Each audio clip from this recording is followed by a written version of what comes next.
Olá, estamos começando mais uma entrevista especial, eleições da OAB, e hoje nós estamos recebendo aqui em nosso estúdio o presidente da Caixa dos Advogados aqui no Espírito Santo, e ele também que é pré-candidato, né, à presidência da OAB, é o senhor, né, o doutor Benhur Farina, que vai bater um papo com a gente e falar um pouco a respeito desse processo.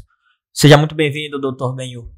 Muito obrigado, Flávio. Prazer é meu estar aqui nesse momento aqui, com tanta audiência e poder contribuir com a sociedade e com a advocacia. Ok. Então, assim, doutor, o senhor já participou de outros processos, né, para a presidência da OAB, inclusive apoiando outros candidatos, né, outras gestões, né, e assim, a influência do senhor sempre foi muito grande nesse processo. E aí, nesse contexto, eu queria saber do senhor, o que motivou agora, né, o senhor deixar de apoiar determinadas pessoas para poder se colocar como protagonista nessa história? Excelente pergunta e muito interessante também, que outras pessoas também me perguntam, por que agora, Bill? Por que você quer ser o candidato a presidente? Porque agora eu me sinto muito mais preparado e com disponibilidade para atender a advocacia. Eu já ocupei cargos de conselheiro titular com o saudoso doutor Agezão da Costa Pereira. Eu já fui conselheiro também com o doutor Antônio Genelu Júnior. Eu já fui secretário-geral com o querido amigo Homero Mafra. Sim. E hoje eu estou na presidência da Caixa de Assistência dos Advogados. Ou seja, eu já galguei diversos cargos dentro da OAB e diz passagem que esses cargos não são remunerados, é tudo voluntariado, que nós vamos lá dar o que nós temos de melhor para a advocacia. E com essa história que eu tenho de ordem e com minha vivência na advocacia, que são mais de 35 anos de advocacia, eu consigo entender muito melhor as agruras da advocacia, porque só quem faz e que vivencia efetivamente a advocacia com militância, fazendo audiências, sustentação do tribunal, é que sabe o que o advogado sofre e o que o advogado precisa. E você ainda me perguntou por que agora e não antes? Porque o momento não era antes, o momento é agora. Eu me sinto muito mais capacitado e condições para atuar. O meu escritório está muito bem estruturado, a nossa equipe de trabalho está lá, eu consigo hoje me desvincular um pouco para poder atender a advocacia e o importante é estar disponível para os colegas no seu dia a dia. Ok. Doutor Benhur, assim, o senhor está lá à frente da presidência da Caixa, né, e tem um contato direto com a advocacia, né? Hoje, quais seriam os principais gargalos que o senhor identifica, né, nesse processo ali do dia a dia do advogado, né, ali para poder, na hora de advogar, quais são as principais dificuldades que eles enfrentam, a falta de apoio, talvez, não sei, o que é que o senhor pode pontuar como principal gargalo hoje da advocacia que precisa ser tratado de forma mais direta e ter uma maior atenção? Eu vou dividir essa pergunta sua, Flávio, em duas respostas. Primeiro eu vou dar a resposta em relação à gestão da Caixa de Assistência dos Advogados, que é um braço social da advocacia. A gente cuida da saúde física, mental e lazer da advocacia. E ali nós fizemos um case de sucesso. Os meus antecessores fizeram um trabalho brilhante de estruturação. E eu abri a Caixa com esse trabalho que eles fizeram. Hoje nós temos lá nossa diretoria comum, presidente, tesoureiro, secretário, secretário-geral adjunto, vice-presidente, enfim, e mais 5 conselheiros. Nós criamos diretorias temáticas. Sim. Diretoria da CAI Jovem, diretoria da CAI Saúde, diretoria da CAI Mulheres, diretoria da Saúde, do Esporte. Para que essas diretorias? Para que a gente pudesse ter mais musculatura para atuar e atender melhor a advocacia. E aí nós fizemos políticas de saúde e de bem-estar para eles por segmentos. Por exemplo, tem uma expressão em inglês que é o benchmarking. Sim. Você copiar o que tem de fora e aperfeiçoar. Nós copiamos e trouxemos o meu primeiro certificado digital para o jovem advogado a partir de 2022, foi quando nós assumimos a gestão, e o advogado com 60 anos ou mais, para receber esse certificado que lá em outro estado era por 1 ano o certificado, nós damos por 3 anos com token. Então, é um diferencial. E aí nós avançamos para também com o advogado com 60 anos ou mais, que são as 2 faixas que estão entrando no processo judicial eletrônico e precisam de ter familiaridade com isso. E aí foi na CAIS Mulher, com política de saúde, na CAIS Esporte, nós revolucionamos, criamos um dispositivo de controle e ampliamos, fizemos aqui em Cachoeiro, inclusive, fizemos diversas ações de esportes. Para quê? Para que tenha qualidade de vida e bem-estar. Isso nós fizemos. Agora, você me pergunta quais são os problemas maiores da advocacia. Do jovem advogado e do advogado mais velho é a oportunidade de trabalho. Porque o jovem, ele quando recebe a carteira, naquela sessão solene, lúdica, extremamente simpática, com a família, com pai, mãe, marido, esposa, filhos, é uma emoção, todos choram. Eu, inclusive, quando entreguei a carteira da minha filha, eu também me emocionei, chorei. Mas depois, no dia seguinte, que é o day after, o que você vai fazer com aquela carteira? Aonde que eu vou trabalhar? Como que eu vou me sustentar? Essa é a grande pergunta que se faz para o jovem advogado. Sim. E ele precisa de amparo, ele precisa de oportunidade de trabalho. E não só de oportunidade de trabalho, ele também precisa de capacitação. Hoje a gente vê a gestão da ordem fazendo curso de pós-graduação, especialização, estrito sensu, lato sensu. O que o advogado precisa é de cursos práticos, aspectos práticos, para que ele possa vivenciar a advocacia. Desculpa, mas, por exemplo, eu sou um advogado experiente. Sim. Eu sei os traqueios de uma audiência. Sim. Eu sei os traqueios que nós temos que ter no tribunal. Traquejo assim, de postura, sim, de se adequar, de fazer uma pergunta inesperada, entendeu? É até questionar alguma coisa e se posicionar ou protestar. Essa minha vivência eu quero trazer para o jovem advogado, para que ele possa atuar de forma brilhante. Não que eu seja um advogado brilhante, mas não só eu, outros colegas nossos, levar para os jovens a capacitação que eles precisam. Não é só a parte acadêmica, direito civil, direito penal, processo civil, processo penal, que é fundamental você ter a capacitação, mas você tem que ter a prática, elaborar uma petição no dia a dia. Isso você tem também, sim, na faculdade, mas para o dia a dia é diferenciado. E aí você consegue avançar. E aí você conseguindo avançar, você vai ter uma pessoa mais habilitada. E também buscar essas oportunidades de trabalho, tipo da ativo. Hoje nós temos um serviço que é feito, que é bancado pelo Estado, que o Estado arca, que tem uma tabela e que tem uma lista que tem que ser respeitada pela magistratura para que possa se colocar esses advogados para trabalhar de forma assim, não onerosa para a população carente, e é importante dizer para a população carente mesmo, e o advogado recebe esse valor e o juiz estabelece o valor de acordo com a tabela. Existem algumas questões que não estão sendo cumpridas, esses valores, com valores assim não adequados à tabela. Pode ser por equívoco, então nós temos que chamar o feito à ordem, conversar com o Tribunal de Justiça, falar assim, excelência, nós temos aqui esses exemplos, nós precisamos ter um diálogo, e diálogo é fundamental com a magistratura. Sim. Não só com a magistratura, como com o Ministério Público e com o Estado e a Assembleia, porque o advogado tem que dialogar para conseguir melhor coisas para a advocacia. Sim. E um outro problema, sim, provocou, né? Claro, pode falar, a gente está aqui, pode falar, é para falar mesmo. Eu peguei a minha aqui.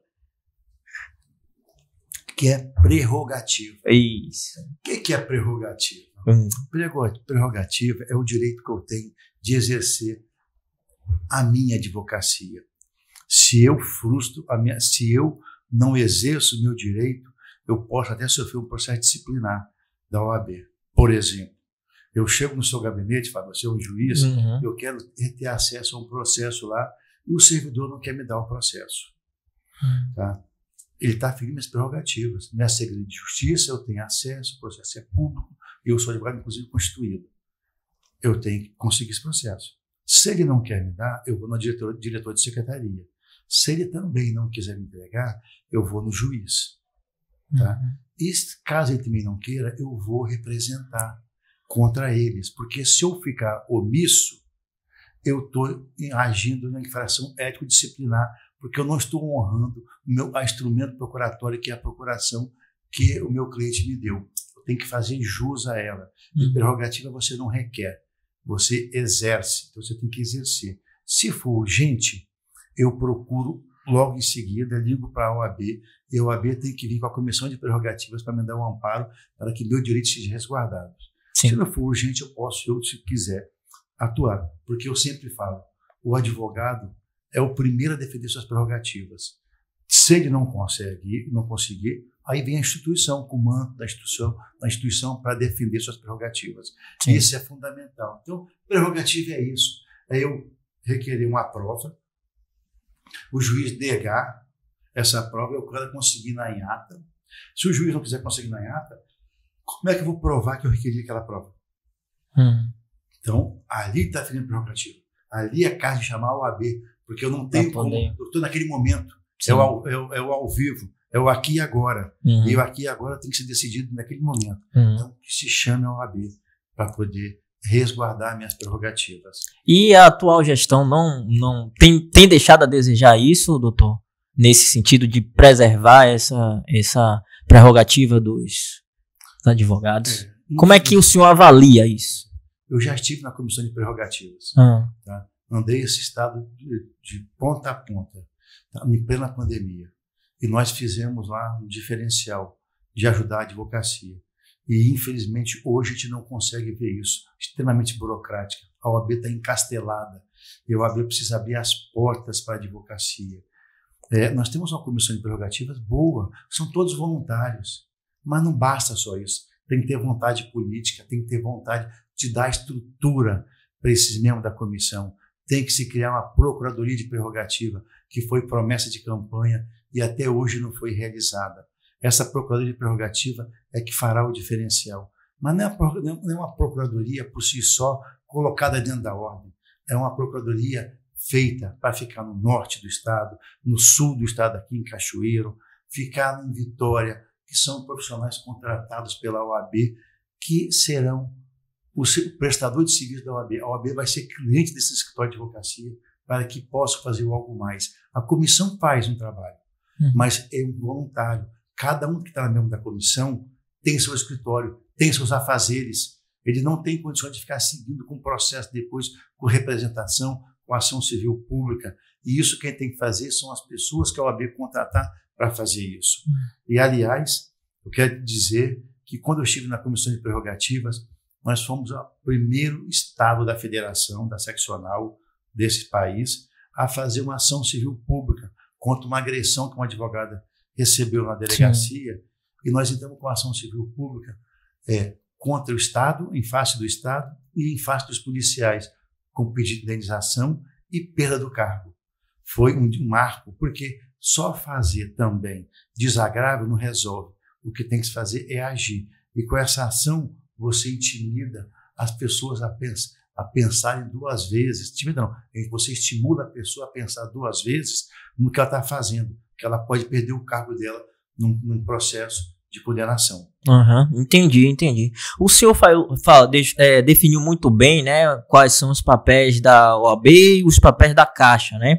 E assim, na Caixa o senhor tem desenvolvido algumas ações que, o meu ponto de vista, tá, que podem ser tomadas como exemplo até mesmo para a própria OAB, vamos colocar assim, né? Uma dessas questões a gente pode tocar aqui, aí o senhor pode concordar ou não comigo, é a respeito da transparência. Na Caixa, o senhor implantou lá, na gestão do senhor pelo menos, a questão do portal da transparência dentro do site da Caixa dos Advogados, né?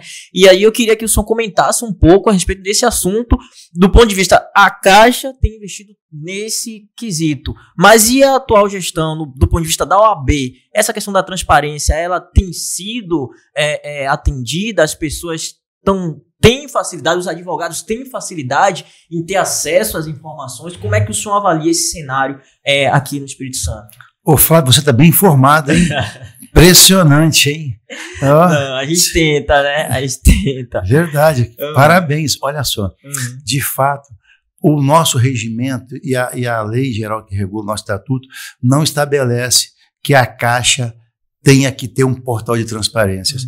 Mas desde quando eu assumi a gestão, eu sempre briguei para nós conseguirmos fazer, para termos um portal de transparência, e realmente nós temos agora um portal de transparência para que quem quiser verificar o que nós estamos gastando está lá. E se tiver dúvida, vai lá ver as notas fiscais que estão abertas lá. Nós não precisamos esconder de ninguém. O dinheiro é dos advogados. Então você tem um viés público, o dinheiro é coletivo.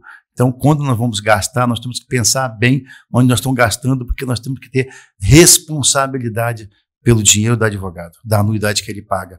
E essa anuidade que nós recebemos lá é somente 20% da anuidade que a OAB recebe. Então, é um valor bem menor do que a ordem recebe lá.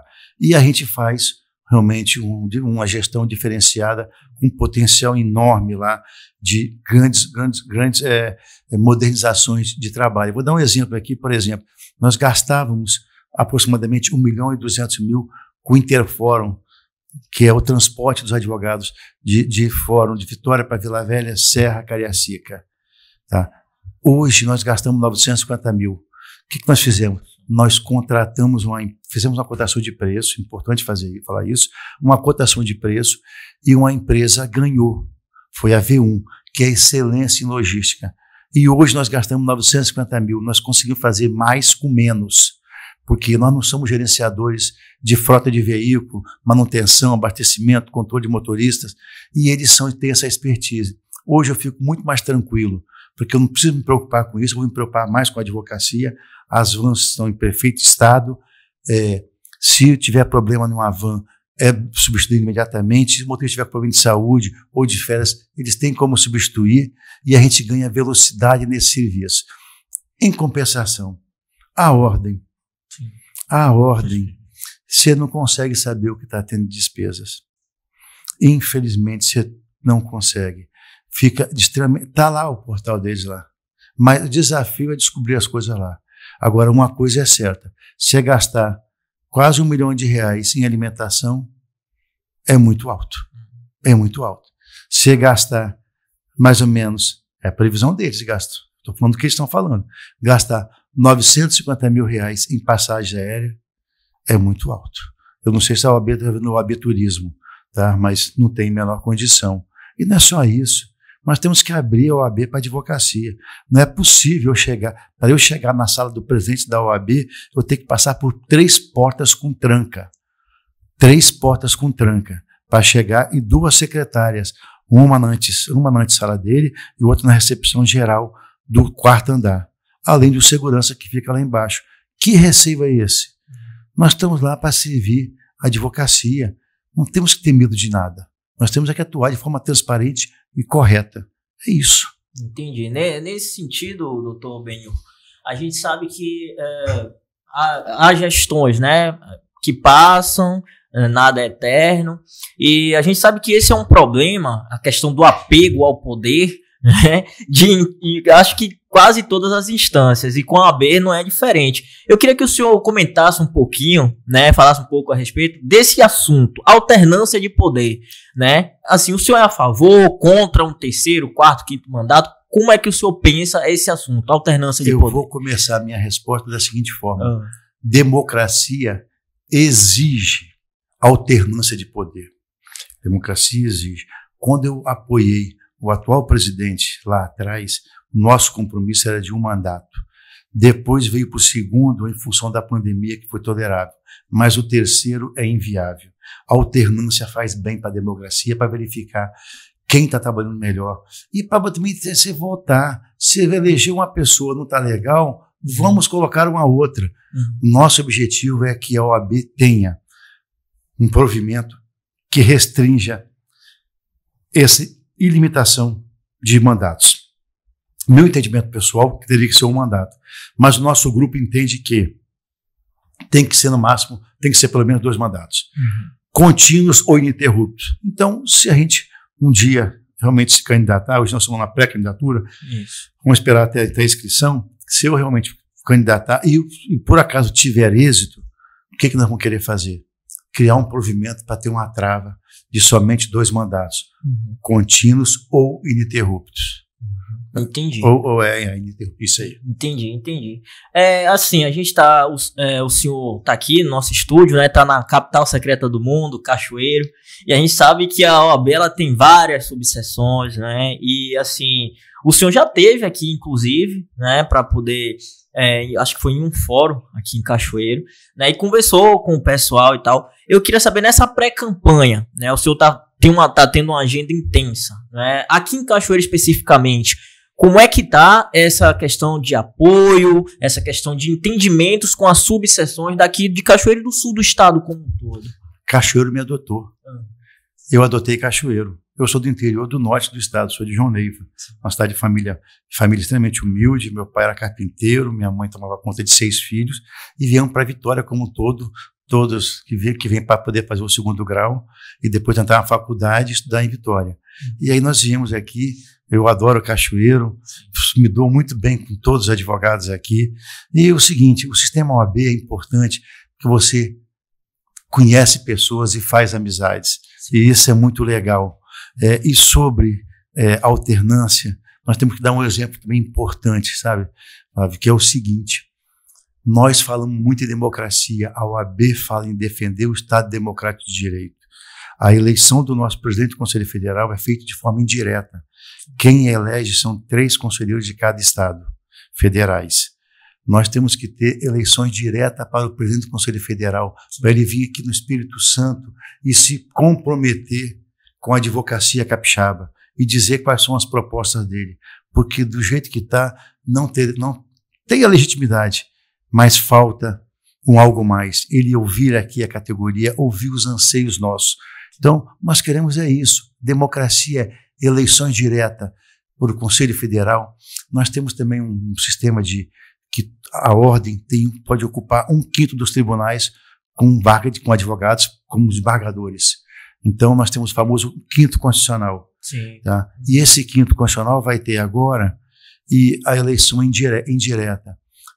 Os advogados que querem ser desembargador se inscrevem, a OAB vai fazer uma análise preliminar das candidaturas, se está de acordo com os requisitos, depois vai mandar para a categoria escolhe 12 e a OAB escolhe 6 e encaminha para o tribunal.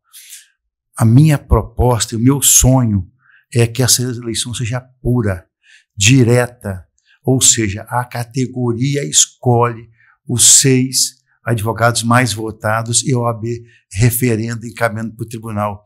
É mais democrático, sim, é mais transparente, e é aí o tribunal que vai definir a lista tríplice, sem acordo com ninguém, sem favorecer ninguém, sem interferência. E isso é muito bom, se nós conseguirmos chegar nessa situação. Piso de advogado.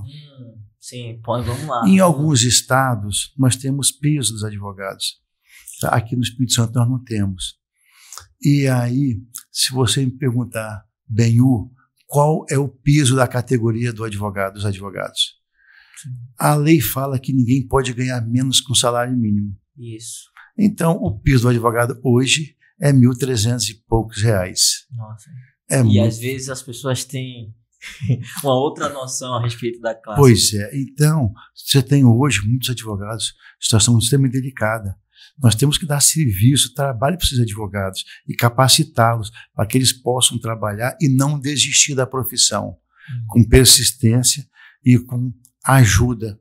A ordem tem que ajudar mais, a ordem tem que ser mais acolhedora da advocacia, para que a gente possa ter uma remuneração melhor para esses advogados. Ok.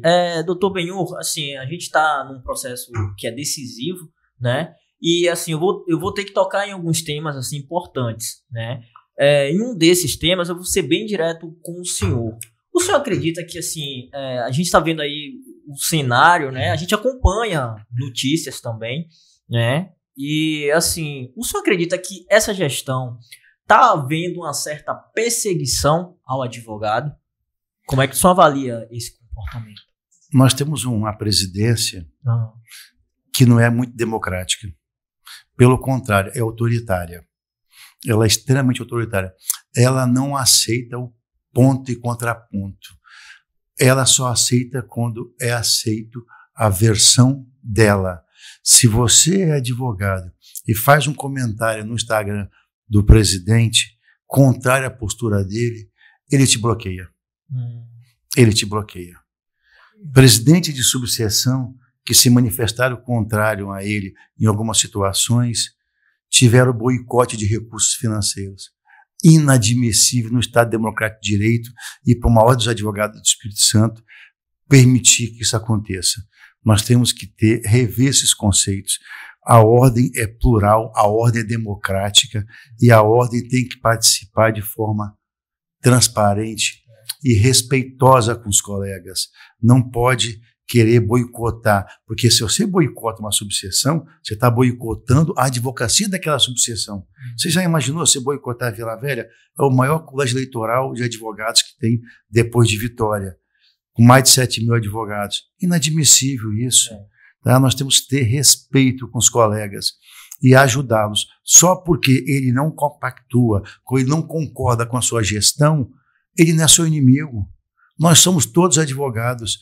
Por exemplo, quando eu estou numa sala de audiência com você, Fábio, você é meu advogado do outro lado e eu sou de cá, nós somos colegas profissionais de trabalho, tá? Nós estamos representando os clientes e vamos defendê-los de forma assim, irretocável, para que nós façamos o melhor por eles. Podemos até não ganhar, mas nós vamos ter a satisfação que fizemos o melhor para eles.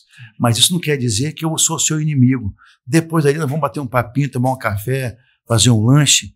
Isso é salutar, isso é saudável. Então, quando eu penso diferente de você, eu não estou contra você. Eu estou a favor da advocacia. Nós não podemos acirrar ânimos. Ah, você é de esquerda, você é de direita. Você é de... A ordem é maior que qualquer partido político. A ordem não pode se envolver em partido político. E presidente de OAB não pode se envolver em palanque de ninguém para pedir voto, como esse presidente já fez na eleição anterior. Inadmissível, porque aí você coloca a ordem em xeque, a ordem fica refém de poder político, de partido político.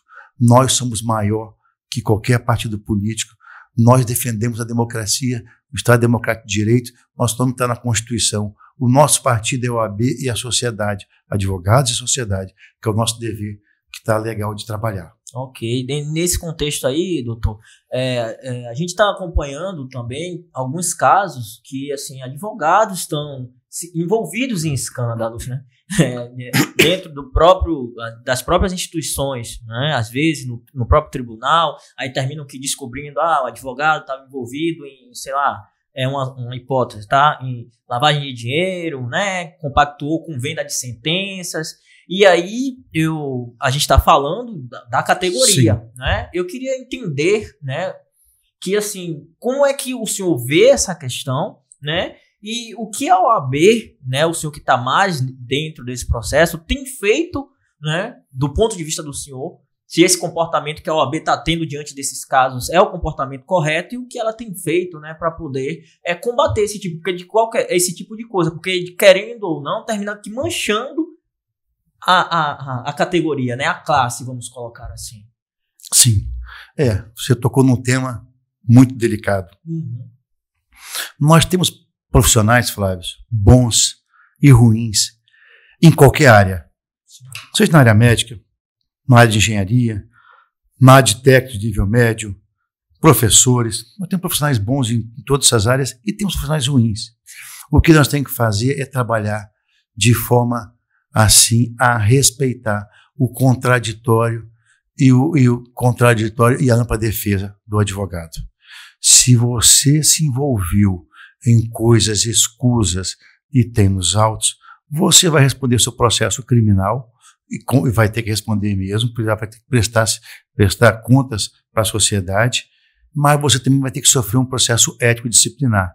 Só que esse processo ético-disciplinar, ele tem que respeitar a democracia, que é seu direito de defesa. Todos têm direito de defesa. E os maus profissionais, eles têm que ser penalizados e, quiçá, expulsos da nossa advocacia. Tá? A gente vejo com muita preocupação esses casos, porque a ordem não age de forma que deveria agir, de forma rigorosa, e muitos processos de advogados acabam prescrevendo. Ou seja, advogados que têm conduta irregular, que não deveriam ter feito uma situação e o processo se arrasta de um conselheiro para outro e resulta em prescrição. Então, nós temos que ter nomes assim. Na presidência do TED, nomes respeitados, para começar, para dar exemplo, nomes assim de pessoas de um gabarito, de uma envergadura, que possa chegar lá e falar assim, é isso e ponto final. E não passar a mão na cabeça de ninguém. Entendi. Dentro desse processo, desse assunto de ética, doutor, a gente está num processo eleitoral, né? E a gente sabe que tem os advogados especializados nessa área, né? Da justiça eleitoral e tal. E assim, vou tentar ser o mais claro possível. Às vezes tem advogado que em um município, né, pegou uma situação de pesquisa, né, por exemplo, foi lá, ele defende um determinado cliente, né? E aí ele vai para outro município e termina que se deparando numa situação, do ponto de vista de instituto de pesquisa, um exemplo, né, que ele vai ter, a pedido do cliente, que, no caso, emitir um processo contra esse instituto de pesquisa que do lado de cá ele está defendendo. Até que ponto, não sei se eu entendeu perfeitamente, né? Mas assim, até que ponto a ética, né, é permitido nesse processo? Porque quando ele tem que defender um e acusar o outro ao mesmo tempo. Não, aí é patrocínio infiel. Tá? Se eu tenho um cliente, se você é meu cliente, eu não posso pegar um outro cliente que vai te processar. Não tem sentido isso. Isso é uma infração disciplinar.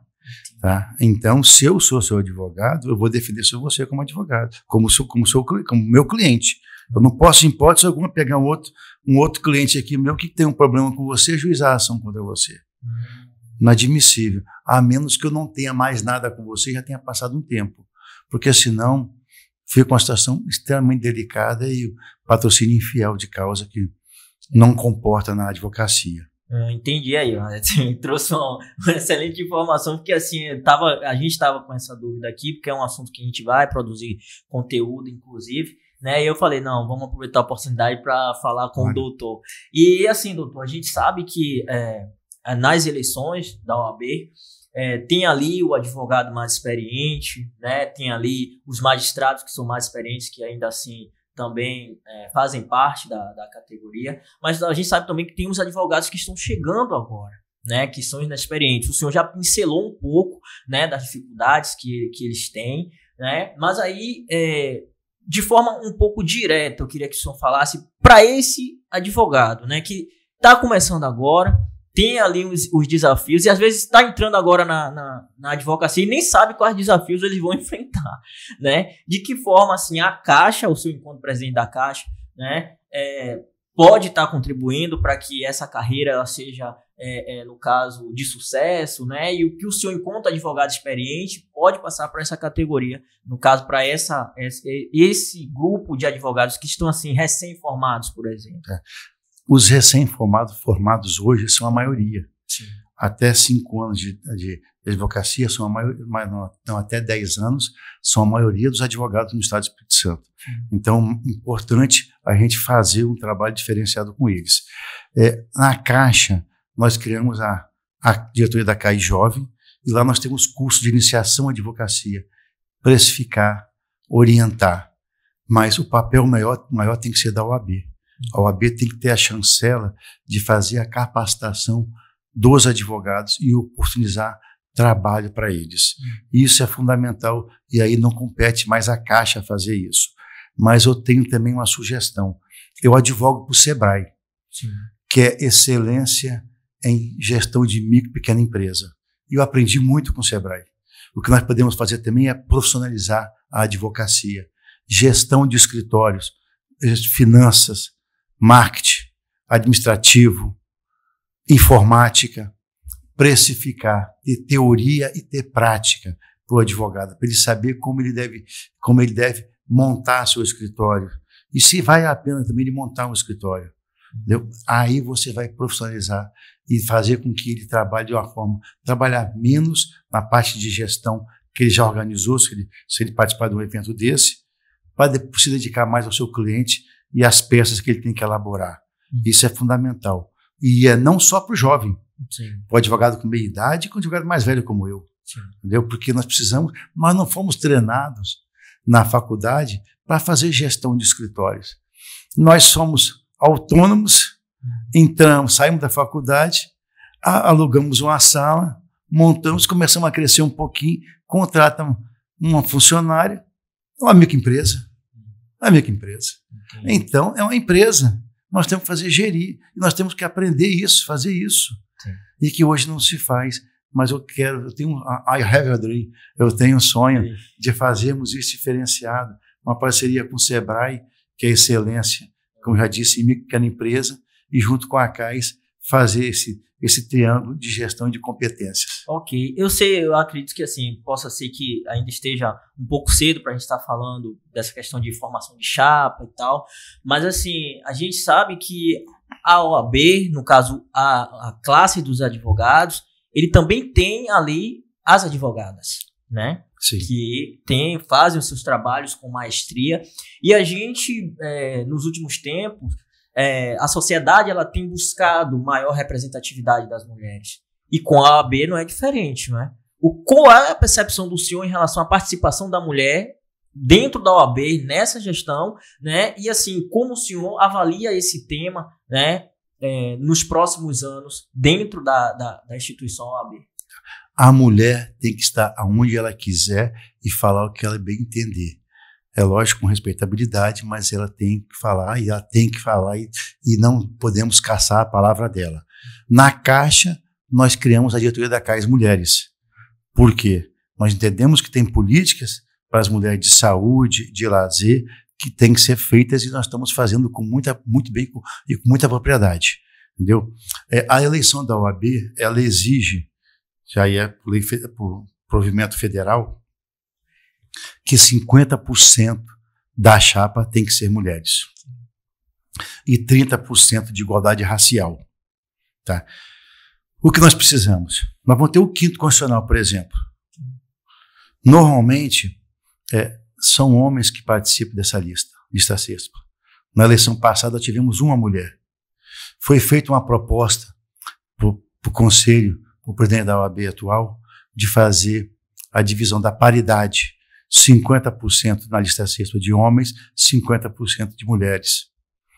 O presidente vetou, ele colocou para julgamento, para aprovação no Conselho, e o Conselho não aprovou isso, e hoje essa lista pode vir com 5 homens, 1 mulher, 4 homens, 2 mulheres, tá? Mas isso não é obrigatório.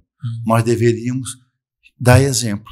Nós não temos que os tribunais querem paridade das mulheres na magistratura, não querem isso. Por que a OAB também não tem isso? Nós temos que escolher também paridade. Ter a mulher tem para poder participar em forma de igualdade. A lista lá com 6 nomes que vão para o tribunal, temos 50% de mulheres e 50% de homens. Ok. E a gente já está chegando ao fim do nosso bate-papo, né, aqui com o senhor Benhur Farina, que é o presidente da Caixa dos Advogados daqui do Espírito Santo e pré-candidato, né, à presidência da OAB. Senhor Benhur, ele tem uma história aí na advocacia capixaba, né, e assim, pelo que eu li e ouvi falar do senhor, o senhor já era para ser presidente há muito tempo, tá? Então, assim, eu desejo, assim, boa sorte, né, para o senhor nessa caminhada, e que, assim, tem muita gente ansiando mesmo, tá? Não tô falando, é o que eu ouço, né? Então, assim, eu queria que, antes da gente finalizar, que o senhor fizesse as considerações finais e falasse diretamente, né, para a categoria, né, para a classe dos advogados, aí, enquanto pré-candidato à presidência da OAB. Com certeza, é um prazer. Antes eu quero dizer que essa semana nós tivemos um apoio importante, que foi a adesão do Dr. Homero Mafra, que já foi presidente da OAB por 3 mandatos. Ele está nos apoiando e está vindo junto nessa luta para que a gente possa fazer uma OAB diferente para toda a advocacia. E aí eu vou olhar para cá para poder falar diretamente com a advocacia. Eu quero dizer o seguinte para os meus colegas: eu não estou vindo aqui para fazer aventura eleitoral, eu estou vindo aqui como pré-candidato para fazer o diferente para a advocacia. A advocacia precisa de mais respeito, a advocacia precisa de liberdade de agir e a ordem não pode ficar encastelada. Nós temos que propiciar para a advocacia condições de trabalho, não só de prerrogativa, mas que os processos nossos andem. Porque se os processos não andam, a sociedade não é atendida. E se a sociedade não é atendida, o advogado também não consegue atender. A culpa não é nossa, é porque o processo está parado. E a OAB precisa agir. Se a OAB fica omissa, nós também temos problemas, porque nós não conseguimos a resolução. Nós vivemos de êxito. Então nós temos que ter êxito para o nosso cliente. Se o processo não termina, o advogado não recebe seus honorários, a parte não recebe os honorários, o seu valor de indenização, o seu direito, ou seja, é um vício muito ruim. E a culpa não é do advogado, a culpa é que os processos não estão andando e que a OAB é omissa. A ordem não pode ser omissa, a ordem tem que se pronunciar. E isso não é peculiar somente em uma subseção, é no Estado inteiro. Eu tenho um sonho de fazer algo diferente para vocês. Confie que faremos uma coisa muito legal para todos. Muito obrigado. Ok, e assim a gente encerra o nosso eleições, o nosso especial Eleições OAB 2024. Um abraço, obrigado a você que ficou até aqui. Se você não é inscrito ou inscrita, inscreva-se no nosso canal e ative o sininho para receber as nossas notificações. Até a próxima.